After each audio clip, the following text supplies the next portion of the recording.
Alright, the Lonely Liar. The Lonely Liar. Oh boy, this looks like a long one again. Okay, let's go. Alright, Euclid SCP-1864 is currently contained on Dash Alpha. Foundation. My god, my neck feels a bit stiff. Foundation vessels in and around the location of Dash Alpha materialization events should monitor civilian vessels' activity during the new moon and turn away vessels that come within 5 kilometers of Dash Alpha.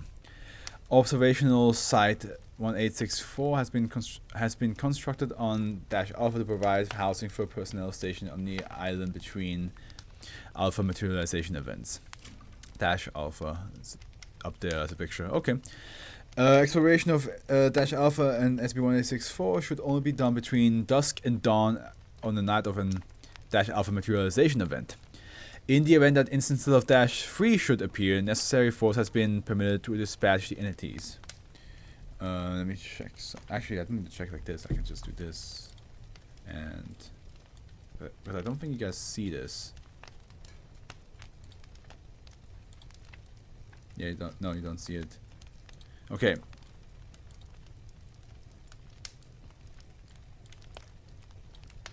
Good.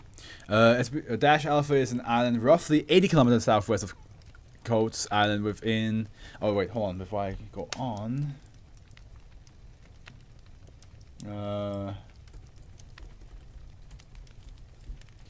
Okay. Now, southwest of Coates Island within the Hudson Bay, and currently the location in which the whole of SCP-1864 phenomenon is contained. Recovered information indicates that the structure on Dash Alpha were originally designed for use as a mining colony, but further evidence shows that it has been abandoned for more than 75 years. Of course, it's a DJ Cactus SCP that do make some long ass shit. Oh, great. Dash Alpha is itself anomalous as it is only reachable during new moons. Approach Dash Alpha on any other day or night, it's impossible despite appearing to be moving in the direction of Dash Alpha ships. Dash Alpha ships will find themselves coming no closer to the island. During the time between Dash Alpha materialization events, personnel stationed at Site 1864 will be unable to leave the island by any means. Although various attempts have been made to do so, all individuals attempt to leave Dash Alpha have found themselves turned back to the island. Howard, can you look for me? Can you check for me if the next 5 SCPs are very long or not? Just need to, like, you know, mentally prepare myself if they are. SCP-1864 is a spatial anomaly situated within a dilapidated building at the center of Dash Alpha. The building appears to have once been used as an on-site hospital, although the presence of a variety of previously unknown weaponry and technology within the main lobby of the building has put this theory in question. An inscription written in German has been etched into the side of the building main entrance. The translation for it is as follows. You make me read an Italian song, but you don't let me read a German writing. Okay, sure. Follow the pathways of the Lonely Liar. Deep into the sunken passage he rots, eyes soon shut with his own wicked hairs, locked in the silent sick pit. SCP-1864 can be accessed by entering through the double doors across from the main doors in the lobby of the building containing an anomaly.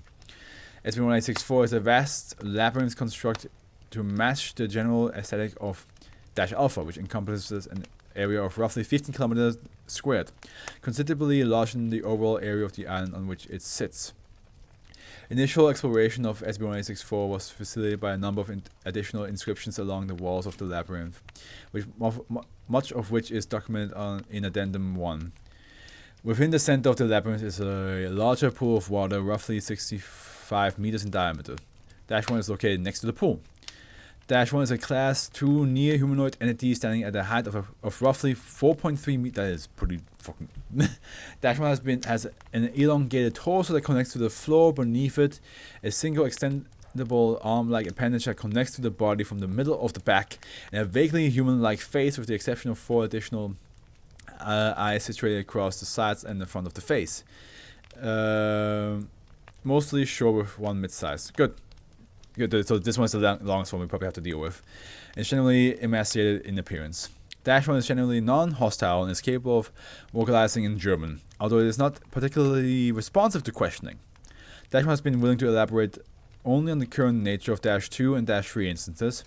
Additionally, -1 appears to be wearing a long white coat with significant modification to account for its lack of humanoid limbs. The only comprehensive interview conducted with -1 to date is documented in Addendum 2. Interior of the labyrinth within SCP-1864. Okay, very. Yeah, it's rotting very much, huh? And above the pool, which has been. Which has a depth of approximately 120 meters, is a circular steel grate, roughly 91 centimeters in diameter. The wall of the pool, along with any other forms of matter, are seemingly incapable of passing through this grate. Because of the depth of the pool and the generally poor lighting within SCP-1864, powerful lighting systems are required to view the bottom of the pool. Efforts to remove the grate have been unsuccessful and are usually hindered by -1. Thermal imaging of the area beyond the grate have identified a single humanoid entity approximately 130 centimeters in height, curled in the corner of a small cubicle room. It is currently believed that this entity designated -2 is expunged. See Addendum 3 for more information regarding the origins of -2. I wonder how many other things are in this labyrinth. Periodically, a number of hostile Class 4 non-humanoid entities designated -3 will appear throughout SCP-1864 and attempt to reach the central pool. These entities will move erratically, cannot be captured by video or audio monitoring equipment, and seem able to alter an individual's memory of how they are perceived. As such, descriptions of -3 instances have been inconsistent between individuals. To date, all attempts by these entities to reach the grate within the center pool have failed, usually due in major part to hostility towards the entities by -1. Through discussion with -1, it appears as if these entities are attempting to reach -2, which would result in expunge. See Addendum 2 for more information on -2. Almost feels like a tower defense thing. Okay, additional information concerning SCP-1864 initial exploration log. Okay, here we go. The following communication log was collected during the initial discovery and exploration of the SCP-1864 anomaly, during which the nature of SCP-1864 was ascertained. The exploration was carried out by a 3-man team of MTF Delta 9 rock chalkers, members designated as follows. I think Vinvon told me what this symbol means, and I completely forgot by now. Is it Delta? Delta 9 TL Agent Team Leader, Delta 9A Agent, and Delta 9B Agent. Okay, so only 3 voices, hopefully. Begin log. So, Team Leader. Alright, comms on. Everybody set? Alright. We're entering the anomaly right now. Mark the time. 1730 hours. Delta 9 team enters SCP-1864. No disturbance noted on visual or audio feeds. Yeah, looks like a big stone atrium, something on the ground. It's slick. Be careful. Dark in here too. Pop lights, guys. Aye. No, that's better. Sweep this room. Let's move to that exit over there. Additional signs as agent sweep room. Anybody got anything? Nah, nothing really. Some scratching on the walls. Might be tool marks. Noted. Yeah, alright, we're good. Let's move into this hallway. Delta 9 moves into his first labyrinth hallway. Initial progress is slow, while the team assesses the nature of the labyrinth and earlier logs have been removed for brevity. Another brand over here. Hold on. What's that? What's up here? Some kind of inscription? It's in German, I think. I've got it. Okay, so it's direction to the center, I think. Mentions a hole in a sickness and somebody called Pan Hoon. The eyes of the healer turn flesh into filth. Really disjointed. I'll get images. I think you can use those directions to get us somewhere. I'm sure it'll get us somewhere. External logs removed for brevity. More words over here. Hand me that camera. What's this? This just has the word sick written over and over again. Wait, nope. There's a reference to Panhoon over here too. Put the devil in the well. Panhoon cried, but they closed it on him. And shit, there's something up ahead around the corner. Silence as team members move to view the corner ahead of them. Nothing of note visible on video recording. Okay, there's no way over here. Stay quiet. Team moves to a different hallway. No mention is made of the previous disturbance. After some time. So was that? Let's keep moving. Team moves silently for a time, occasionally pausing around corners. Delta 9B leads the way, occasionally glancing at his notes. There's more over here. Something in the wall too.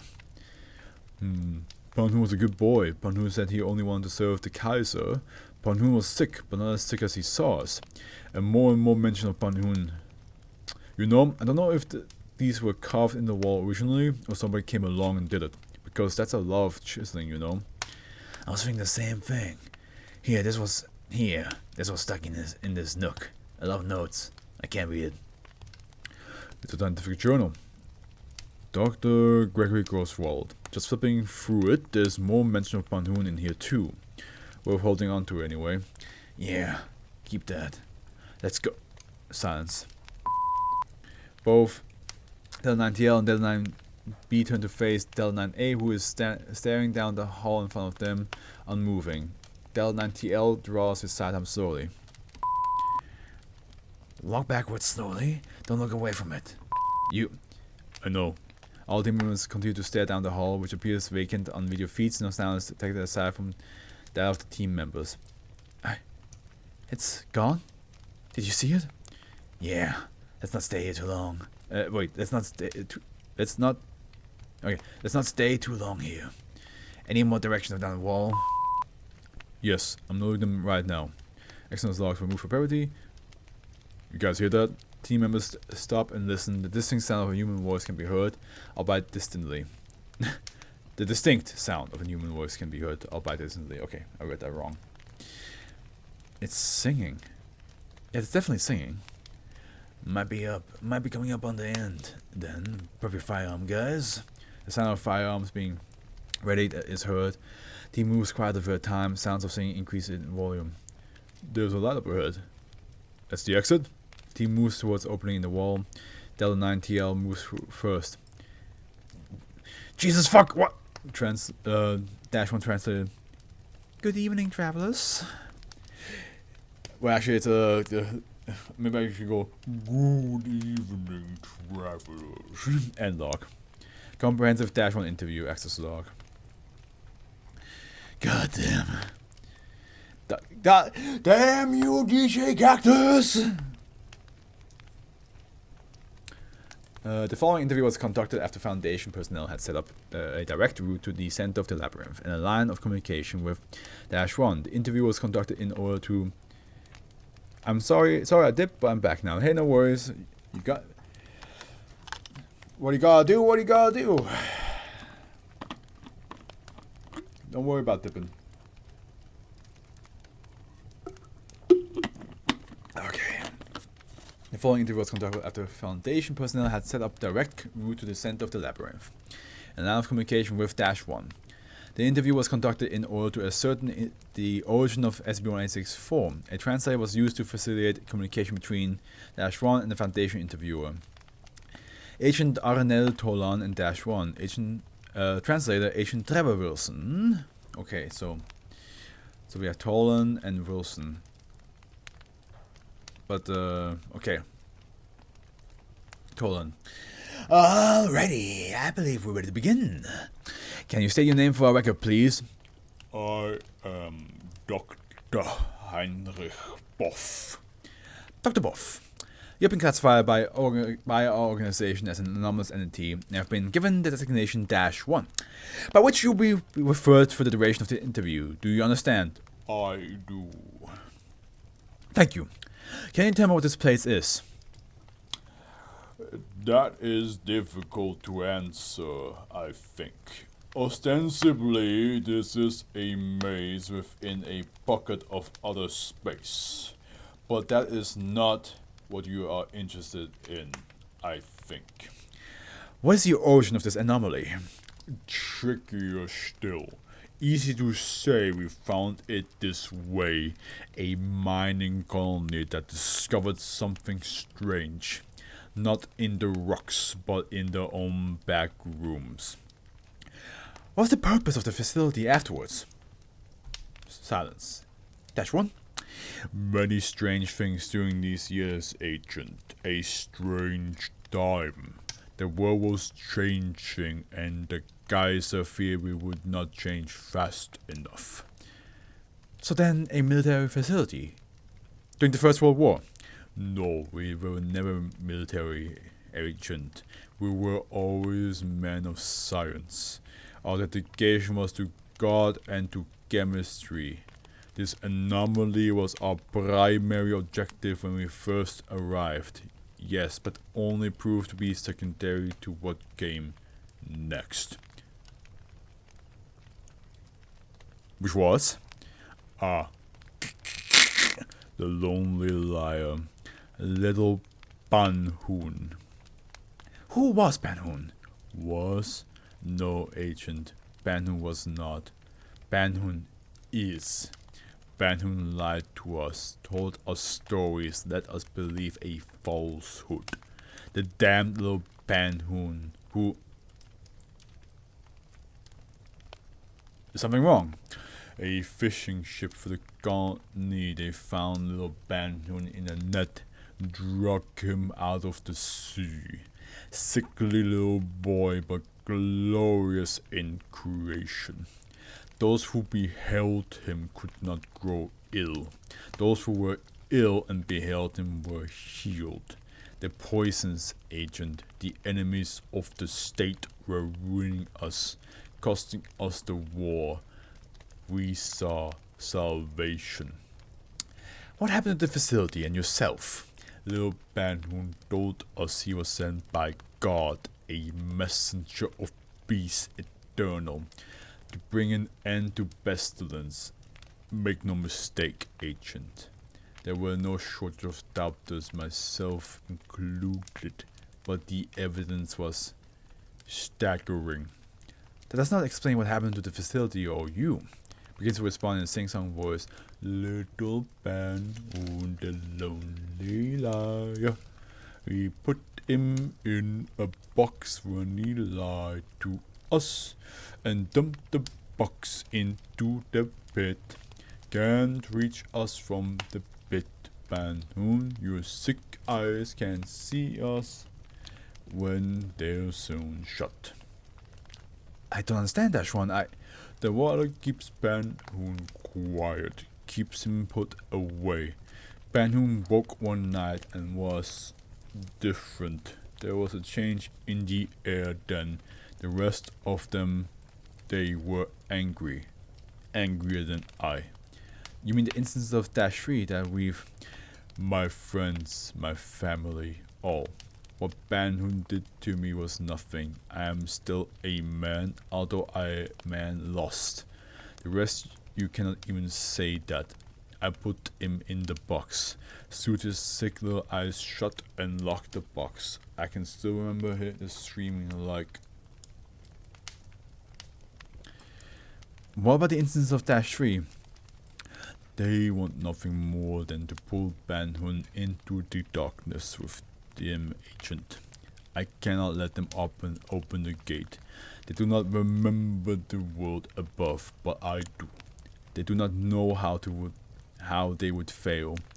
Ban-Hoon would consume it like he consumed us. So then, Ban-Hoon, what is it? Silence for 30 seconds. During this time, -1 extends its appendage into the pool, where it continues to extend until disappearing. -1 is observed watching the water. Something foul that we dragged out of the sea. Something that should have stayed in the darkness forever. And log. Additional collector logs. Ugh, okay, good. The following information was collected During initial exploration of SCP-1864, what follows is an excerpt from the scientific journals of a Dr. Gregory Grosswald, German scientist during World War I. Translation has been provided with when necessary, and irrelevant passages have been removed for the brevity. Gotta dip for a bit. Sorry. Hey, no worries. Don't worries. Dip. You guys can dip as much as you need to dip. Take your Dorito chips and dip it into the salsa. It doesn't matter how many times you guys gotta dip.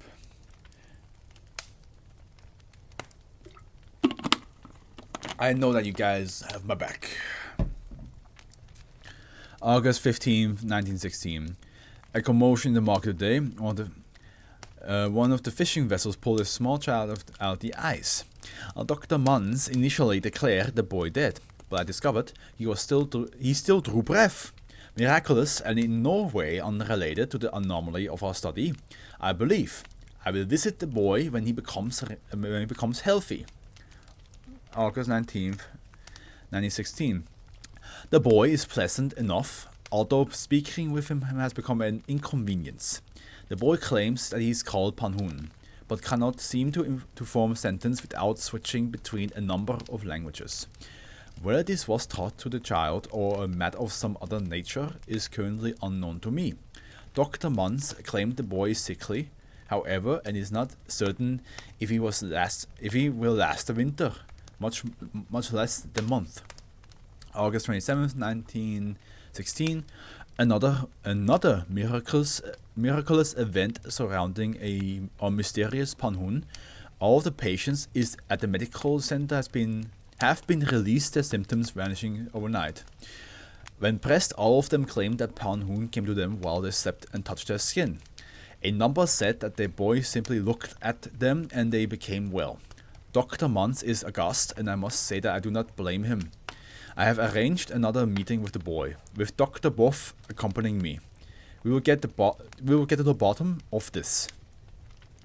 September 2nd, 1916. It may be a miracle after all.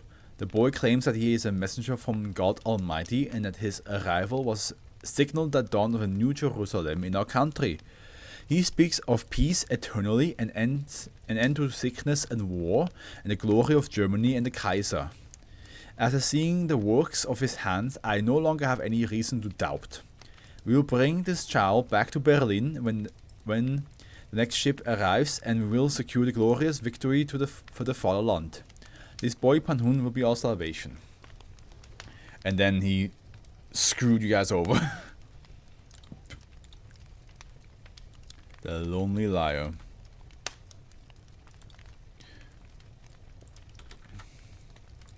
He definitely screwed them over afterwards, during this whole event.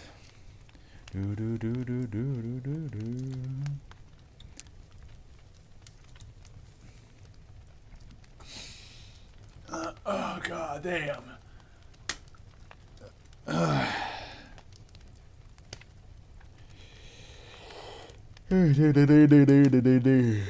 Why is she sending me a voice message? You should know I cannot listen to it until I'm done with the stream.